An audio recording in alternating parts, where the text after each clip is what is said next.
Welcome back, Bakucrew. It's BakuBrad96 here with another awesome unboxing and the start of the Elemental Demorc Raffle giveaway. Like always, it's super simple to enter. All you have to do is subscribe to the channel, like this video, and comment down below your favorite Bakucore.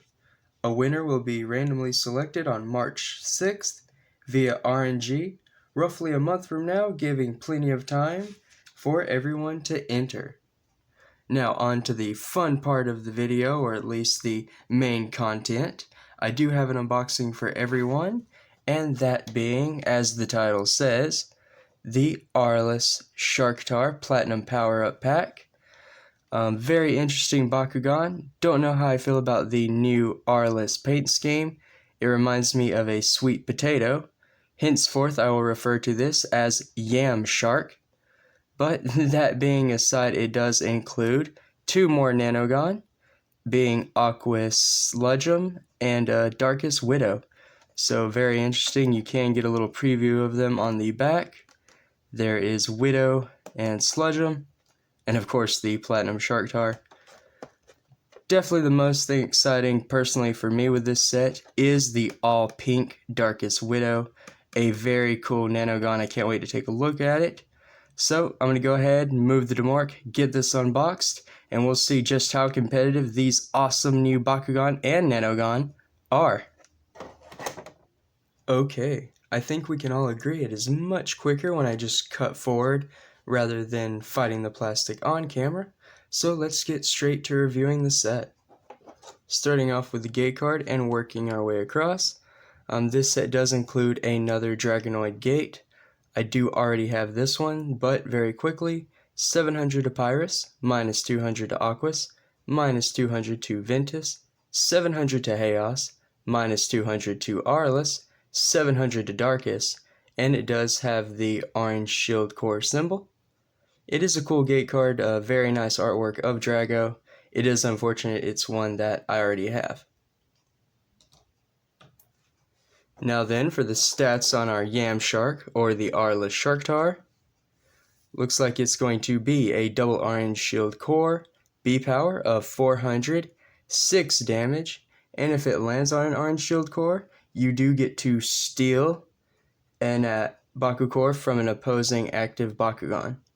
I do believe that is what that means. Hold on, and I will get a reference check right quick. Flipping through my notes here. Sorry about that, Brawlers.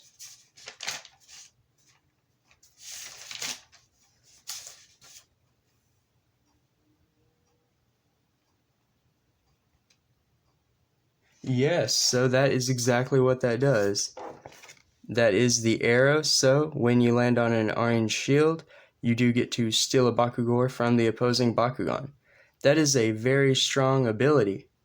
With the B power being 400, that is kind of low, but when you're able to not only pick up an orange core, but steal one from the opposing Bakugan, that does help tremendously because it's going to give you, another power boost as far as B power or damage, depending on how you play, but at the same time, simultaneously, that does take away from the opponent and the opponent's Bakugan.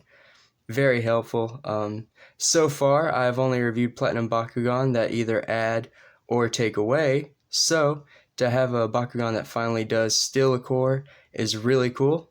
It's a shame it's on Aurelus because as far as deck building goes in the TCG, I personally feel like the Aurelus faction is lacking, so for my first time I would like to have seen the ability or effect on another Bakugan, but going forward this is a challenge, and I do look forward to bringing a deck profile in the future featuring this Platinum Sharktar. And the artwork is very nice as well. Get a zoom in up for everyone. Very cool with the red markings. 6 damage is also very nice. Again, high damage deck possibly. It just depends on how you want to go.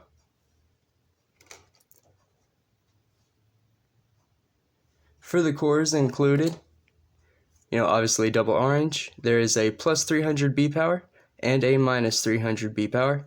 So not bad. You have options. You have a trap and then a regular addition buff. Onto the actual figure itself though. I cannot get the image of a sweet potato out of my mind. That being said, again, very heavy Bakugan. I feel like the entirety of this Bakugan is almost metal just because, well, the middle of it is the entirety of the Bakugan. This one doesn't have a whole lot that folds out, per se, like Nelius or Dragonoid.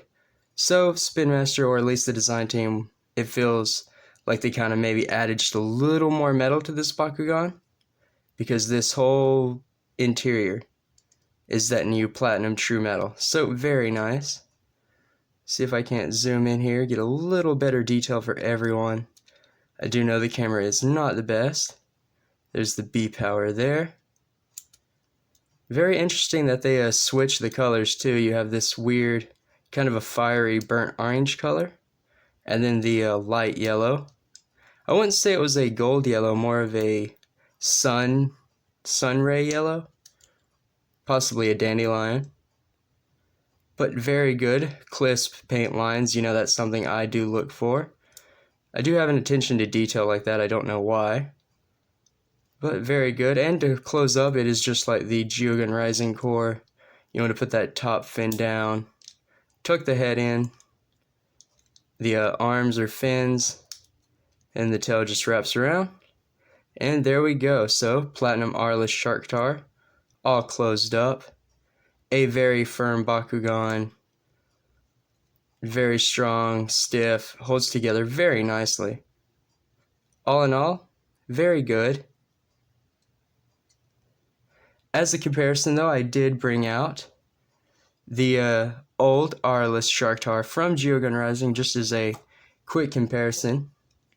I thought that would be interesting, so here they are, side by side, closed up. You can see the difference here, and what to expect on the new Aurelus Bakugan. I'm assuming they're all going to have this color. Not sure, but I'm assuming. So they are quite a bit different here. They opted to completely change the pattern on the Sharktar itself while still using the same mold. Which, I mean, that's not bad. It's interesting. Nothing wrong with it. The arrow, I see, has also changed positions. That's something very cool to note. I guess because they can't put it on the metal. Huh. Very interesting. Does roll the same way though, that's cool. Now I'll quickly open them. And knock the camera because it's a Baku Brad video. So, opened, side by side.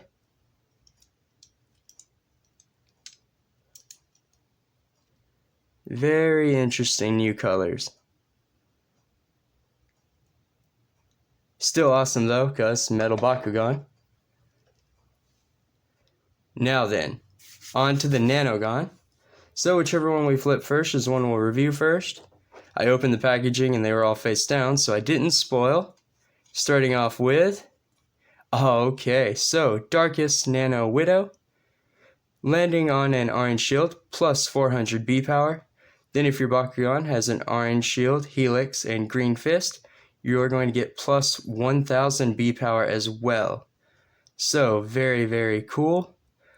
Certainly usable not only with Nelius, but an array of Bakugan, because Green Fist and Orange Shield Core come up a lot with team lineups, especially my own. I feel like I use Green Fists and Orange Cores a lot.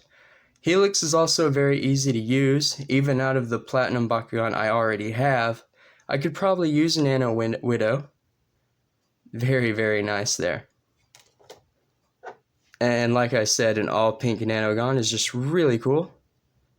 We'll quickly fold it out here so the all the little arms kind of fold up and out. Then the bottom is the back abdomen. And one thing I find really cool and neat about this is it is obviously a spider, but if you look at it, it does kind of somewhat resemble WebM, just a little bit. Oh, but here is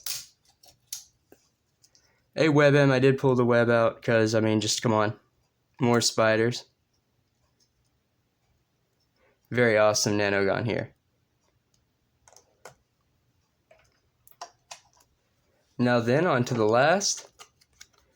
We have the Aquos Nano Sludgeum on a helix. Well, hold on, let's see if I can't get a better. There we go.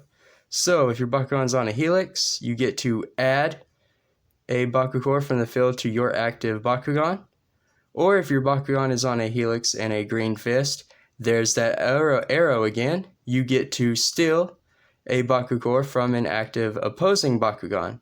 So very good. Again, using green fist and helix, definitely a usable Geogon. So far, the Geogon that I am reviewing are very good competitively. You know, personally, I can see them being able to be used a lot. Just very cool, very interesting that these Nanoguns stack up like they do. I certainly see why you can only have 3, and while they are outside of the deck. You know, could you imagine using a quick draw strategy or just a deck that draws a lot of cards, drawing into like 7 of these, using them all in one turn? That could be ridiculous.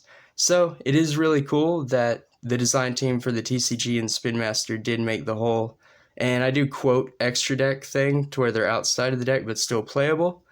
It is very cool. You do only get to use 3 per deck, which also limits the ones that you use. Very good. It does add awesome deck building capabilities, and going forward, this one's just really great. Both of these, really awesome Nanogun, really good set. So we will take a look at what I am dubbing Angry Gary Nanogun. Yes, I did just make a SpongeBob SquarePants reference. Please don't judge me. But this one opens rather easier than the first bit I've had. Kind of just open the shell, pull out the head and tail, and then close it back. And there we do have Aquos Sludgeum. Of course, you can leave the shell extended if you want to. That way you can plug it into the Bakugan. But again, these aren't needed for the TCG, just cute little figures to go along with them. That's a wrap on today's video. Thank you all for watching. As of recording, the channel has 398 subscribers, with 84% of you watching not subscribed. Since you're watching anyway, hit that subscribe button, because when you do, you're going to have access to Bakugan unboxings, Bakugan deck profiles, and with my channel, monthly raffle giveaways, which is just one small thing that I can do to give back to the Bakugan community that supports me. Until next time, Brawlers, Bakugan, Brawl!